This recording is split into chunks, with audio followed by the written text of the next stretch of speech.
के माध्यम से भृगु संहिता रिसर्च सेंटर के बारे में अपने दर्शकों को पिछले कई हफ्तों से हमने जानकारी दी है।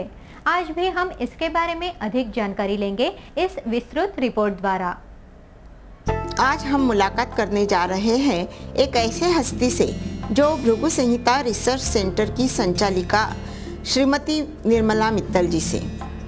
भृगु संहिता तथा उसके रचयिता भृगु ऋषि पर इन्होंने शोध कार्य किया तथा अभी भी उनके केंद्र द्वारा यह अनुसंधान जारी है।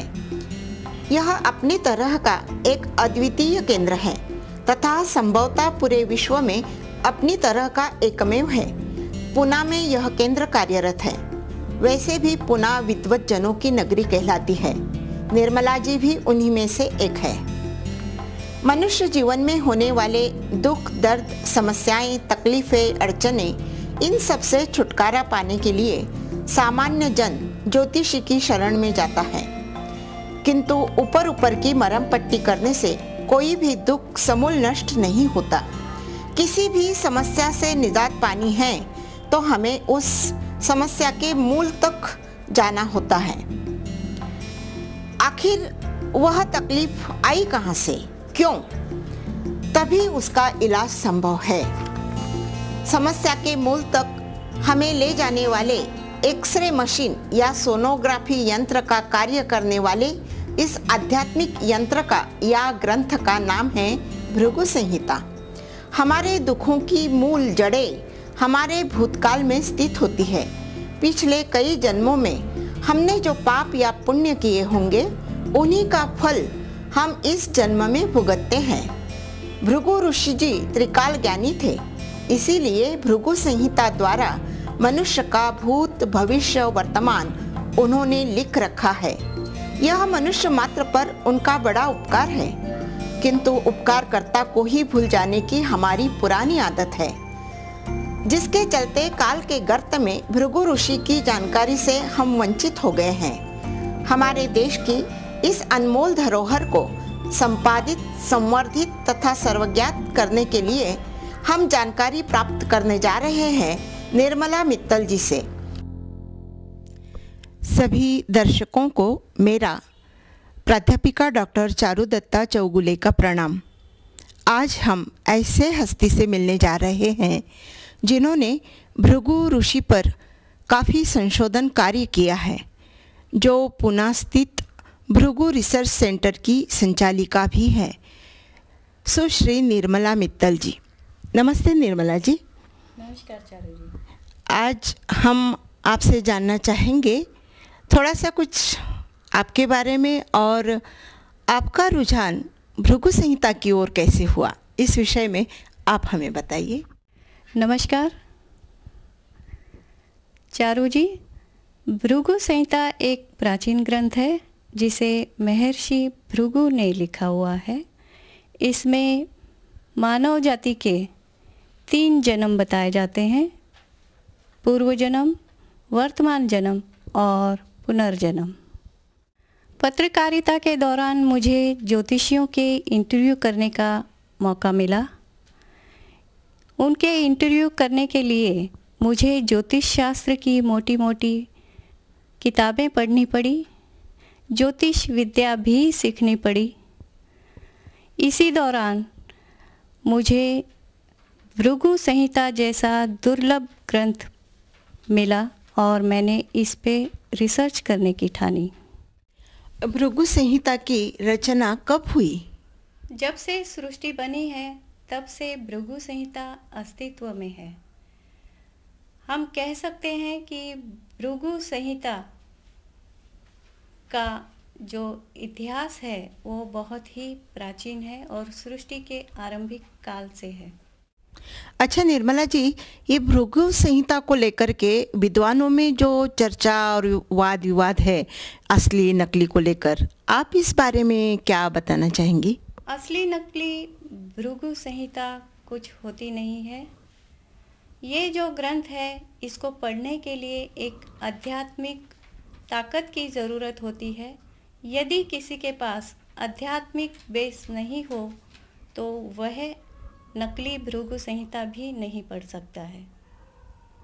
अच्छा, हम ये जानना चाहेंगे आपको ये ग्रंथ मिला कहाँ से? पुणे के निगड़ी इलाके में एक ब्राह्मण भिड़े काका रहते हैं, उनसे मुझे यह ग्रंथ प्राप्त हुआ है। इस संशोधन कार्य में आपको कहाँ तक सफलता मिली है? चारू जी, कह सकते हैं कि समुद्र में एक बूंद की तरह ही मैं कुछ बेसिक सवालों को छुपाई हूँ, जिसमें जन्म, मृत्यु, पूर्व जन्म, पुनर्जन्म, पितृदोष, कालसर्प दोष, इन विषयों को ही मैं छुपाई हूँ। आपके पास जो लोग आते हैं भृगु संहिता देखने जानने के लिए, तो क्या उनको कुछ इससे लाभ हुआ है? बिल्कुल लाभ हुआ है। पहला फायदा तो ये हुआ है कि इसमें बताए हुए उपायों को करने के बाद जादुई रिजल्ट उन्हें मिले हैं। दूसरा फायदा ये हुआ है कि कुछ सवालों के जवाब कहीं नहीं मिले जो भृगु संहिता में उन्हें मिले।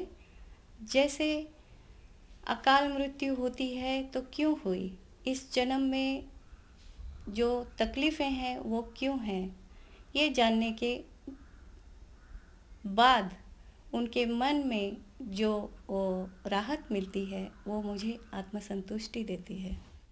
निर्मला जी, आज के युग में जबकि हम विज्ञान युग आज का है, प्रगत है आज इंसान, तो जैसे हम एक्सरे मशीन द्वारा या सोनोग्राफी द्वारा जैसे इंसान के अंदर का सब कुछ जानते हैं पूरा निचोड़, तो भृगु संहिता क्या वैसे ही मनुष्य के सारे जन्म जन्मांतरी के भेद बताती है और उससे लोग लाभान्वित होते हैं? आप क्या सोचती है? बिल्कुल होते हैं चारू जी।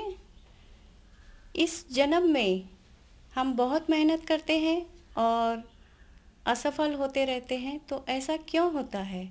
इसका जवाब कहीं ना कहीं पूर्व जन्म में छुपा होता है, जो भृगु संहिता से हम जान सकते हैं और उसमें दिए हुए उपायों को करने के बाद अपने जीवन की प्रगति कर सकते हैं। लोगों से मेरी अपील है कि भृगु संहिता जीवन में एक बार अवश्य देखें और इसमें दिए हुए उपायों को का लाभ उठाएं। इस गहन विषय के संदर्भ में आपने हमें जो इतना अवगत कराया, इसके लिए मैं हृदय से आपकी कृतज्ञ हूँ, आभारी हूँ और सभी को धन्यवाद। नमस्ते।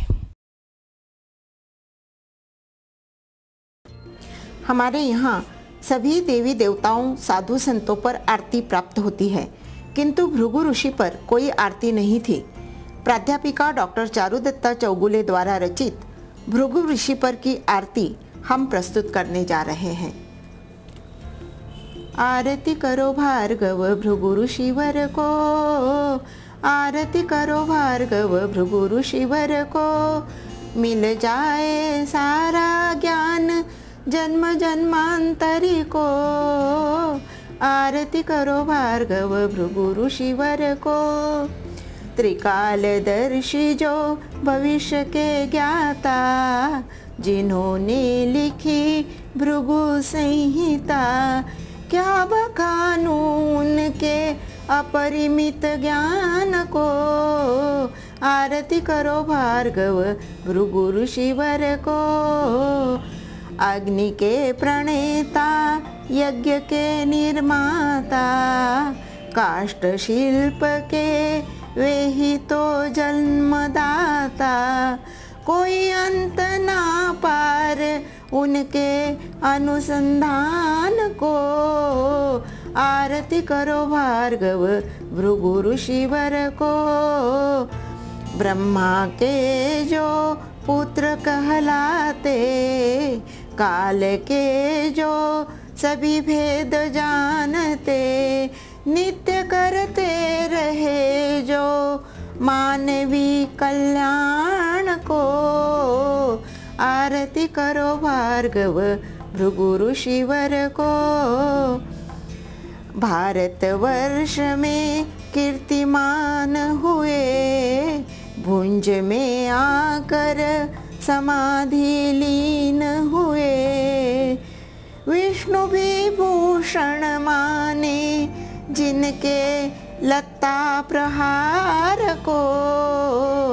आरती करो भार्गव भृगु ऋषिवर को, मिल जाए सारा ज्ञान जन्म जन्मांतरी को। आरती करो भार्गव भृगु ऋषिवर को।